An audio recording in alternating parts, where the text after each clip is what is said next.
और बिहार में कोई ऐसा योजना नहीं है जिसमें नीतीश बाबू की शागिर्दी नहीं है। कोई ऐसा आदमी नहीं है जो उसका फायदा नहीं ले रहा है। नमस्कार, आप देख रहे हैं ब्रेकिंग बिहार। देखिए, अभी कुछ दिनों पहले जदयू की तरफ से ललन प्रसाद जो शेखपुरा जिले से आते हैं, उनको जदयू ने यानी कहा जाए तो एनडीए की तरफ से संयुक्त उम्मीदवार बनाया था विधान परिषद सीट का। किस सीट का? तो जो सीट पर सुनील सिंह की सदस्यता चली गई थी। देखिए, नीतीश कुमार की पूरी प्रशंसा करते दिखे ललन प्रसाद। जिस प्रकार से वो नीतीश कुमार के साथ लगातार शुरू से रहे हैं, चूंकि ललन प्रसाद का जो इतिहास रहा है कि समता पार्टी की स्थापना जब से हुई थी तब से ललन प्रसाद नीतीश कुमार के साथ बने हुए थे। और ललन प्रसाद का कहना है कि हम पुराने उनके कार्यकर्ता हैं, पुराने साथी हैं, और कहीं ना कहीं उतने दिनों से जो उनके साथ हम बने हुए थे उसका ही हमको फल मिला है कि पार्टी की तरफ से हमको विधान परिषद के लिए भेजा जा रहा है। सुनिए ललन प्रसाद क्या कह रहे हैं। तो कैसे निभाइएगा? हमको तो शुरू से जिम्मेदारी निभा रहे हैं नीतीश बाबू के साथ। जो काम हमको क्षेत्र में करना है तब है कि अब पहले हमारा क्षेत्र टाल का एरिया लिमिट था, अब हर जगह अति पिछड़ा होने के नाते और नीतीश कुमार जी का सिपाही होने के नाते जहां जहां हमको ड्यूटी लगेगा इस सरकार को आगे ले जाने में और क्षेत्र के काम को आयाम देने के लिए हम लोग लगातार काम करेंगे। और हम लोग काम करने से पीछे नहीं आते। इससे पहले जिला परिषद सदस्य के रूप में सेवा किया है, अब विधान परिषद के सदस्य के रूप में सरकार के कामों को बिहार में करेंगे। ललन जी, ललन बाबू जिंदाबाद, जिंदाबाद। ललन जी समता पार्टी के संस्थापक सदस्यों में से एक आप रहे हैं जी। क्या कहा जाए, नीतीश कुमार ने फिर से पुराने कार्यकर्ताओं पर विश्वास जताया है?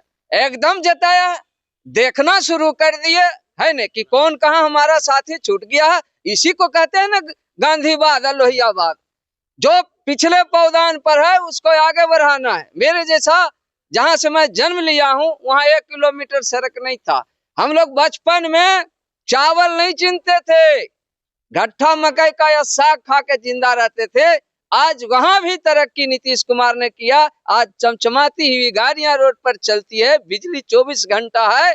वहां के बच्चों में भी पढ़ाई लिखाई का काम तेजी हुआ है। डॉक्टर, इंजीनियर, आईएएस, आईपीएस मेरा टाल में बन रहा, तो वहां तो हम देखे।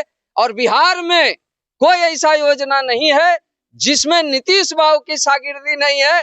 कोई ऐसा आदमी नहीं है जो उसका फायदा नहीं ले रहा है। तो ऐसा बिहार में काम हो रहा। अब रह गई बात कि देश के अंदर अगर समाजवाद का कोई मॉडल है उसका नाम है नीतीश कुमार। मैं चाहता हूं भीमराव अम्बेडकर के संविधान के अनुसार समता मूलक समाज का जो निर्माण के रास्ते पर हमारे नेता नीतीश कुमार चल रहे हैं, मैं तमाम साथियों को गांव-गांव तक आह्वान करके जिनके मन में कुछ बात आती है उसको माथा से निकाल के दुनिया में स्थापित करना चाहते हैं नीतीश कुमार के सिद्धांत को। ललन जी, एक आखिरी सवाल रहेगा आपसे। जी। आप धानुक जाति से आते हैं। नीतीश कुमार को कहा जाता है कि महिलाओं का और अति पिछड़ों का शुरू से बहुत ही अच्छा समर्थन रहा है। तो क्या माना जाए कि आपके बहाने एक तीर से 2 शिकार नीतीश कुमार ने किया? देखिए, हम तो ये बहाना नहीं, हम पुरानी बात बता देते हैं। आदमी जन्म लेता है तो कौन जाती है? महिला सेवा करने वाली कुछ जात का है, किसी को पता नहीं है। डॉक्टर साहब आते हैं सुइया देने बच्चा को, तो कोई पता नहीं है।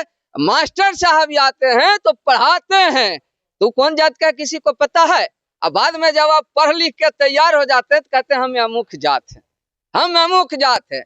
इसलिए जात पात की बीमारी यहाँ जो आती है उससे ऊपर उठ के माननीय मुख्यमंत्री के कामों को आगे ले जाएंगे। जात पात अपने मिट जाएगा। लोहिया जी कहे थे जब शिक्षित होगा समाज जात पात दूर चला जाएगा। इसी सिद्धांत को हम लोग को आगे ले जाना है। माननीय मुख्यमंत्री जी का सपना है। बाबू जिंदाबाद, बाबू जिंदाबाद, जिंदाबाद, जिंदाबाद। नीतीश कुमार जिंदाबाद, जिंदाबाद, जिंदाबाद। ललन बाबू, क्या लग रहा है कि जनता दल यूनाइटेड में आपके आने के बाद जात पात अगरा पिछड़ा का मोहर खत्म होगा? कोशिश करेंगे। अभी तो चल रहा सिलसिला। अच्छा बोलिए, खाना खाता है आदमी, मक्खी लग जाता है।